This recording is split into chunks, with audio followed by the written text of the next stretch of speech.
Hi friends, आज हम इस एसएसबी प्रिपरेशन के बारे में जब बात करेंगे तो अभी तक जो हमने वीडियोस बनाए हैं उसमें मैंने आपको ये बताया है कि ये फैक्टर 1, 2, 3, 4 की 15 जो ऑफिसर लाइक क्वालिटीज़ हैं, ये क्वालिटीज़ एसएसबी में के लिए आप इनके लिए असेस किए जा रहे हैं कि ये क्वालिटीज़ आप में हैं कि नहीं हैं।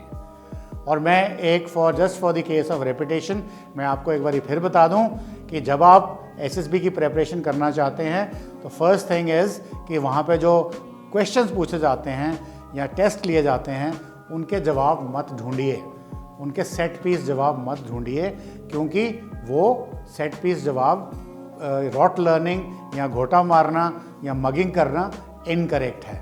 तो आपको क्या रिक्वायरमेंट है, आपको ये क्वालिटीज़ समझ में आनी चाहिए और इन क्वालिटीज़ को अपने अंदर इम्बाइब करिए ताकि जब आपसे कोई भी सवाल पूछा जाए तो उसका जो आपके मुंह से नेचुरल रिस्पांस निकले वो इन क्वालिटीज़ को ऑलरेडी इम्बाइब करता हो। वो तभी हो सकता है कि आप इनको अपने अंदर इम्बाइब करें। वो कैसे करना है वो मैं आपको बाद में बताऊंगा। पर आज मैंने सोचा है कि आपको मैं पहले एसएसबी में जो 5 डेज़ का दिनचर्या है वो मैं एक अलग वीडियो बनाऊंगा जिसमें 5 दिन की पूरी डिटेल होगी। बट आज हम पहले दिन की बात करेंगे, दैट इज़ डे 1। अभी अगर तो आप सीडीएस रिटन एग्ज़ाम है या आप एनडीए के रिटन एग्ज़ाम से आए हैं तो आपने रिपोर्ट करना होता है एक दिन पहले, और अगर आप टेक्निकल एंट्री वाले हैं तो आप रिपोर्ट करते हैं उसी दिन मॉर्निंग में। घुंडी वाली बात आपको ये है कि जैसे ही आप अपनी ट्रेन से उतरे रेलवे स्टेशन के ऊपर, वहाँ पे एक रिसेप्शन सेंटर होगा। वहाँ पे जब आपने वहाँ पहुँच के अपना जो लेटर है, कॉल लेटर, वो उनको दिखाया है, उसके बाद आपसे कुछ डॉक्यूमेंटेशन कराई जा रही है। वहाँ से आपकी ऑब्जर्वेशन शुरू है। आप सोच रहे हैं अभी तो एग्ज़ाम टेस्ट शुरू नहीं हुआ, पर वहाँ जो लोग हैं, कोई हो सकता है आपके ग्रुप टेस्टिंग ऑफिसर या साइकोलॉजिस्ट, वो ऑलरेडी वहाँ पे किसी और भेस में घूम रहे हों, वो आपको वॉच कर रहे हैं। फिर आपका सामान लेकर के आपको एक 3 टन में बिठाया जाएगा जो कि सेंटर में ले जाया जाएगा। वहाँ पे मान लो आप अकेले हो, आपका सामान है, आपने अपना सामान डाला, खुद भी चढ़ गए, मगर आपने ये क्वालिटीज़ जो दिखानी थी सोशल अडेप्टेबिलिटी की, आपने किसी दूसरे से बात नहीं करी, उसकी मदद नहीं करी सामान चढ़ाने में। हो सकता है कोई बंदा खड़ा हो वहाँ पे, कैंडिडेट खड़ा हो, तो वो आपसे मदद चाहता हो, तो आपने ये वेट नहीं करना है कि कोई आपसे मदद मांगेगा। आपने जाते ही देखा अच्छा ये भी कैंडिडेट है, ये भी गाड़ी में बैठ रहा है, ये भी एसएसबी के लिए जा रहा है, आपने इमीडिएटली उससे कोई ना कोई दोस्ताना कॉन्वर्सेशन शुरू कर देनी।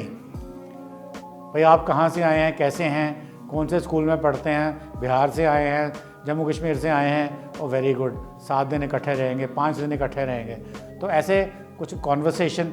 फिर जब आप गाड़ी में बैठने लगेंगे, अच्छा तुम्हारा ज़रा जो बैग है बड़ा है, चलो मैं भी मदद करता हूँ, मिल के चढ़ा दो।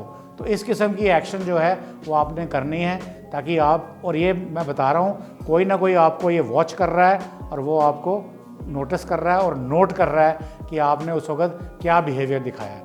उसी तरह से जब आप सेंटर में पहुंच जाते हैं, कैसे डिसमाउंट करते हैं, उसमें आप जितने भी 10-12 कैंडिडेट्स, 20-25 जो भी हैं, सब मिलके आपस में बात करते हैं, मिल करके कोऑपरेट करते हैं। फिर उसके बाद खाना खाना जाते हैं। तो हालांकि पहले दिन आप किसी को नहीं जानते, और आपने वहाँ पे कॉन्वर्सेशन स्ट्राइक करके अपनी सोशल अडेप्टेबिलिटी और कोऑपरेशन और सेंस ऑफ रिस्पॉन्सिबिलिटी, उसने आपने वहीं से आपकी चेक होना शुरू हो जाएगी। आप खाना खाने बैठे हैं तो आप अकेले बैठ गए, आप ग्रुप में बैठिए, गप्पे मारिए।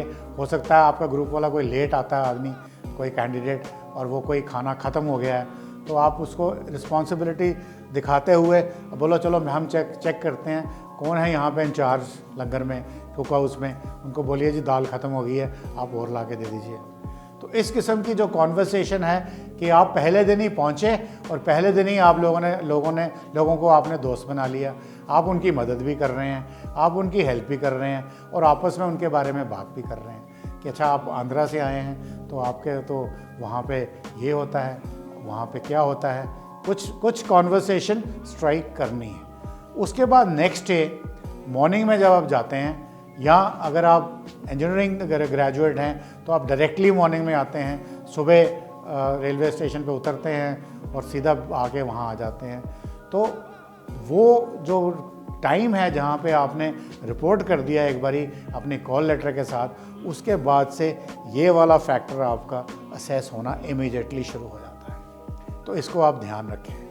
अभी आप डे 1 में आ गए, जो कुछ भी वहाँ पे एसएसबी में होगा वहाँ पे आपकी हर चीज़ की ब्रीफिंग होगी।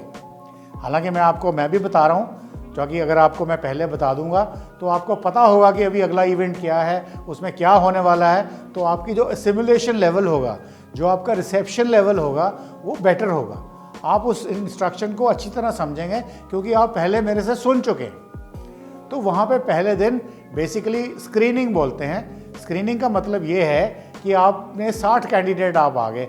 अगर इंजीनियरिंग ग्रेजुएट वाली एसएसबी है तो उसमें कई बार 100 भी आ जाते हैं। तो इतने लोगों को उन्होंने टेस्ट करना हो रोज़, तो वो थोड़ा सा मुश्किल हो जाता है, लॉजिस्टिकली थोड़ा डिफ़िकल्ट हो जाता है। तो वो ऐसा करते हैं कि प्रिलिमिनरी टेस्ट देते हैं जिसमें जो बंदे सिलेक्ट नहीं हो सकते या बिल्कुल ही बॉटम लाइन केस हैं उनको पहले ही वीड आउट कर देते हैं। तो उसको स्क्रीनिंग आउट बोलते हैं। इसका मतलब कि आपके अंदर ये जो 15 क्वालिटीज़ हैं, इसमें से कोई प्रोमिनेंट क्वालिटी है ही नहीं, वो मैं अभी बताऊंगा आपको, या आप उसमें बहुत पीछे हैं तो आपका सिलेक्ट होने का चांस बहुत बहुत कम है, बल्कि ना के बराबर है। तो इसलिए आपको वहाँ रख के 5 दिन टेस्ट करने का क्या फ़ायदा है। तो स्क्रीनिंग इसलिए करते हैं कि जो आदमी आर्मी के लिए फ़िट हैं, लगते हैं फ़िट हैं, उनको हम रखते हैं। जो बेसिक टेनेंट्स हैं, जैसे बेसिक टेनेंट पहले दिन वो ढूंढते हैं आपका इफेक्टिव इंटेलिजेंस। इफेक्टिव इंटेलिजेंस मैंने आपको पहले क्या बताया था, it is basically your IQ। अगर आपकी IQ ही कम है, ठीक है, आपने रिटन में मार्क्स लिए हैं या आपने इंजीनियरिंग कॉलेज से डिग्री भी ले ली है, मगर आपकी IQ कम है, तो आपको आगे चलाने का क्या फ़ायदा। फिर आपसे वो जब PPTT करते हैं तो उसमें वो आपकी ये क्वालिटीज़ चेक कर रहे हैं और वो लगता है कोई क्वालिटी का ग्लेयरिंग कोई एग्जाम्पल आ रहा है कि आप इनिशिएटिव ही नहीं लेते या आप प्रेशर के अंदर आ ही नहीं सकते, टाइम का प्रेशर, एंग्जाइटी, तो ये वो सब चीज़ें आपकी वहीं निकल जाएंगी, इसलिए आप रिजेक्ट हो जाएंगे। तो आपने जब पहुंचना है, आपने एक बात याद रखनी है कि आप बिना रिजर्वेशन के ट्रेन से गए तो आपका तो पहले ही मोराल डाउन है, रात भर आप थके हुए कहीं से आए हैं, उसके बाद आपको एंग्जाइटी है कि पता नहीं यार मैं पास होऊंगा कि नहीं होऊंगा, मींस आपके सेल्फ कॉन्फिडेंस की कमी है, आपके माइंड में पॉजिटिविटी नहीं है, वो भी आपको नीचे खींचेगा। फिर हो सकता है आपके घर में कोई प्रॉब्लम हो, पिताजी बीमार हो गए हों या कोई मिसहैप हो गई हो, तो आपके दिमाग में वो भी घूम रही है।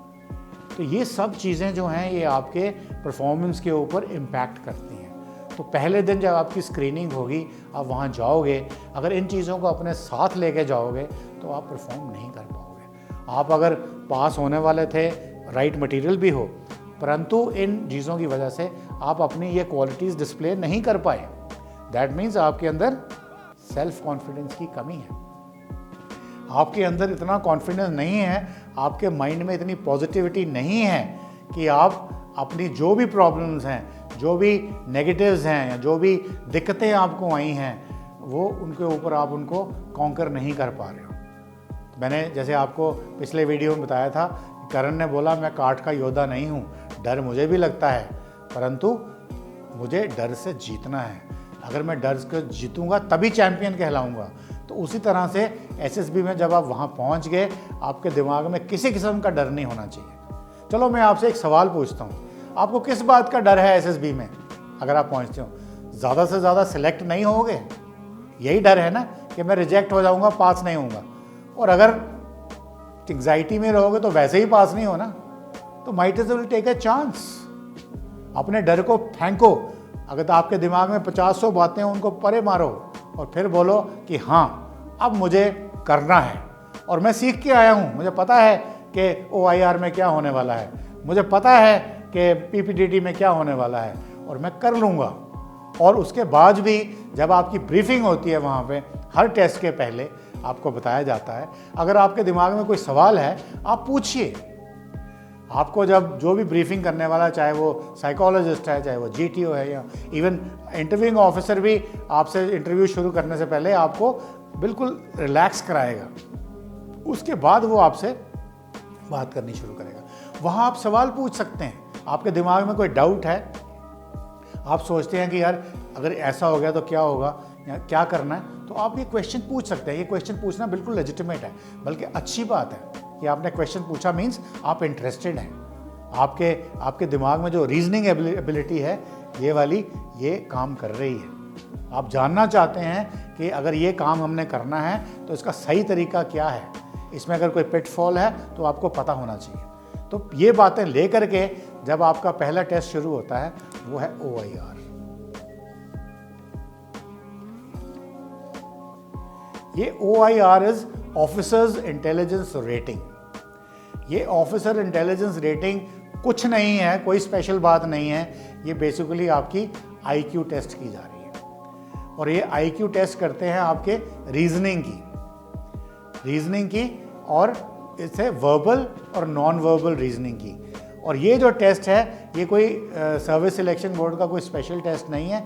ये टेस्ट आपको दुनिया में जो बाकी हिंदुस्तान में टेस्ट होते हैं, कोई बैंकिंग एग्ज़ाम में होता है, कोई UPSC में होता है, कई एग्ज़ाम है, बहुत जगह ये होता है, ये कोई नई चीज़ नहीं है।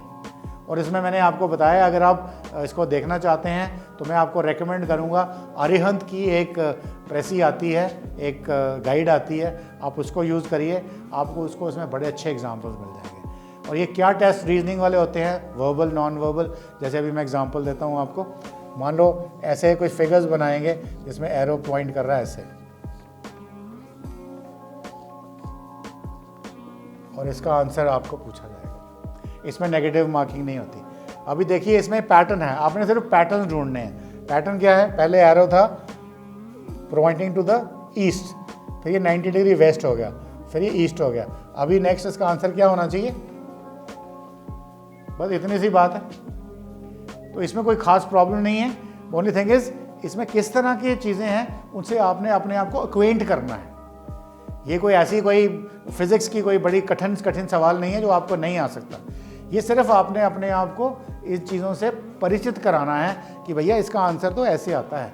ऐसे फिगर्स के ऊपर कुछ बना देगा।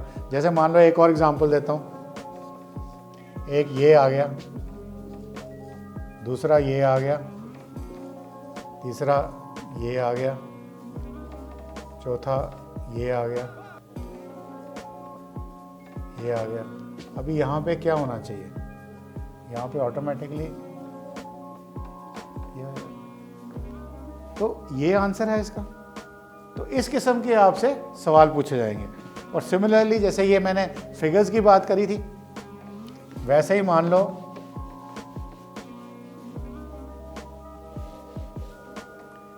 ये आपका नंबर्स में आ जाता है।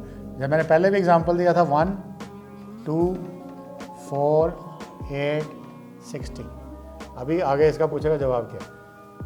1 डबल हो गया, फिर ये डबल हो गया, फिर ये डबल हो गया, फिर ये डबल हो गया, तो आंसर हो जाएगा 32। Nothing very great about it.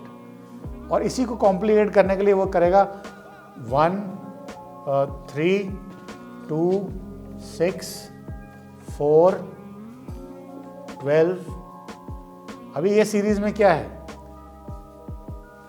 ये डबल हुआ, ये डबल हुआ, ये डबल हुआ, यानी कि ऑल्टरनेट नंबर डबल हो रहा है। तो अभी इसका अगला जवाब क्या होगा 8, उसके अगला जवाब क्या होगा 24।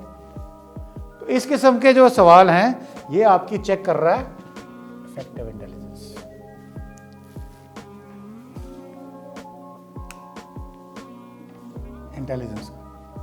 तो इसमें आपके मार्क्स जनरली जो मुझे बताया गया है कि वो 50% तक आते हैं। और मेरा ये मानना है कि अगर आप इसको प्रैक्टिस करें लंबे टाइम में, इसीलिए मैं बोलता हूँ SSB की जो ट्रेनिंग है वो 10 दिन या 15 दिन में नहीं हो सकती। आप 20, 30, 40, 50 हज़ार रुपया खर्च करके अकेडमीज़ में जाते हैं और आप सोचते हैं कि 10 दिन या 12 दिन की या 15 दिन की प्रैक्टिस करने के बाद हम बिल्कुल एक्सपर्ट हो जाएंगे। नहीं, आपकी सिर्फ फैमिलियराइजेशन होती है। और फैमिलराइजेशन के लिए मेरे पास एक 81 स्लाइड्स की एक प्रेजेंटेशन है, वो अगर आप कभी मुझे मिलें तो मैं आपको अगले 2 या 3 घंटे में वो पूरी दिखा के पूरी की पूरी फैमिलराइजेशन करा दूँ। आपको एकेडमी में जाने की ज़रूरत नहीं है, बट ज़रूरत आपको है चीज़ें सीखने की। वो हैं ये क्वालिटीज़ आपने अंदर डालनी है, और जब ये क्वालिटीज़ आपके अंदर चली गई, आपको समझ में आ गई, आपके दिमाग में घुस गई ये क्वालिटी सारी की सारी, तो उसके बाद ये जितने भी सवाल आ रहे हैं इनका जवाब देने में आपको बिल्कुल कोई दिक्कत नहीं होगी। तो ये था OIR। तो इसमें अगर आपके 40% भी मार्क्स आ जाते हैं तो आपका वो रोक लेते हैं। तो ये जब ख़त्म होएगा एग्ज़ाम, इसका टाइम होगा और उसके बाद आपसे पेपर ले लिए जाएंगे और उसके बाद आपकी ब्रीफिंग होएगी अगले टेस्ट के लिए, जो होगा PPDT। इसको बोलते हैं picture perception and discussion test. Now picture perception ये बेसिकली कुछ नहीं है, थीमेटिक एप्रिसिएशन टेस्ट ही है, और थोड़ी सी डिफरेंस है उसके अंदर। थीमेटिक एप्रिसिएशन टेस्ट में क्या है कि पिक्चर दिखाई जाती है और उसके बाद आपने अपना वहाँ पे लिखना है और वो साइकोलॉजिस्ट को दे देना है। उसको वो क्या करेगा, वो उसकी प्रॉब्लम है, कैसे असेसमेंट करनी है वो उसने देखना है। पर यहाँ पे थोड़ा सा डिफरेंस है क्योंकि ये स्क्रीनिंग चल रही है। अगर मान लो आप में इंटेलिजेंस ही, ये इफेक्टिव इंटेलिजेंस है ही नहीं, तो आप कैसे, आपको यहाँ रखने का फ़ायदा क्या है? आपके अंदर इंटेलिजेंस ही नहीं है, अगर आपका IQ लेवल कम है तो आपको बाकी टाइम पे यहाँ रखने का, यानी कि पहले ही आपने सोच दिया कि आप नहीं हैं, कोई फ़ायदा नहीं है। तो अगर आप उसमें आपके नंबर आ जाते हैं, प्लस ये तो इंटेलिजेंस होगी, यानी कि फैक्टर 1 आपका देख लिया उन्होंने, यहाँ पे आपकी रीजनिंग एबिलिटी उन्होंने देख ली, इंटेलिजेंस आपकी देख ली। अब उसके बाद वो देखना चाहते हैं कि फैक्टर 2, 3, 4 के अंदर आप फिट इन होते हो कि नहीं होते हो, यानी कि रफली आप हो कि नहीं हो। तो ये फैक्टर 2, 3, 4 जो हमने PPDT में करना है, इसको हम अगले वीडियो में देखेंगे। अभी आप सिर्फ OIR की प्रैक्टिस कीजिए, और मैं आपको बार बार दोहरा रहा हूँ कि इसके बारे में अगर आपने वीडियोस जानने हैं तो मेरी YouTube चैनल पे जाइए और आप ब्रिगेडियर गाइड जी को करिए और उसमें SSB वाली जो सेक्शन है उसमें निकालिए और ये वीडियोस आप दोबारा देख सकते हैं। इनको सब्सक्राइब करिए, लाइक करिए और अपने कमेंट्स लिखिए। जो आपके सवाल हैं वो मुझे पूछिए, और कमेंट्स आप अगर अदरवाइज़ मुझे भेजना चाहते हैं तो brigadierguideyou@gmail.com मेरी मेल है, उसके ऊपर आप करेंगे तो मैं आपके हर सवाल का ज़रूर जवाब दूंगा। और उसमें आप मुझे भी बहुत कुछ सिखाएंगे, जो मैं आपको सिखाऊंगा, बहुत सारे प्रैक्टिकल टिप्स बताऊंगा। So don't forget brigadier guide you YouTube channel और brigadierguideyou@gmail.com मेल ID। तो इन दोनों को याद रखिए, सब्सक्राइब करिए, लाइक करिए और कमेंट करिए। Thank you very much. जय हिंद, जय Bharat.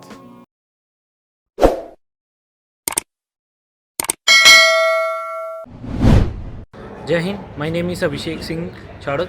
I am from Jammu, which is 24 kilometers from my village, and here I am taking the SSB capsule, and I met Brigadier Dr. Vijay Dheman, and my experience with him was very great, and he makes me learn very many things. The best thing I have learned from sir, that you should know the success story of various personality.